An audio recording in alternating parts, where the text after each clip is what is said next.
A first alert update now to a Kaukauna police response we told you about on Tuesday. Kaukauna police telling Action 2 News a recently foreclosed home on the 900 block of Grignon Street is at the center of a felon with a gun investigation.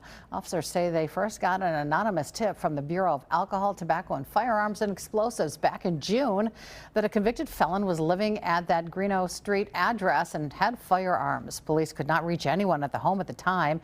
It appeared to be empty.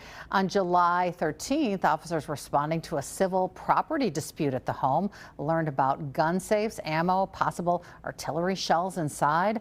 Police got that search warrant, found a handgun and ammunition, called in the Outagamie County Bomb Squad. 7 used non-explosive artillery shells were seized and turned over to the U.S. military. A felon in possession charge has been referred to the Outagamie County District Attorney.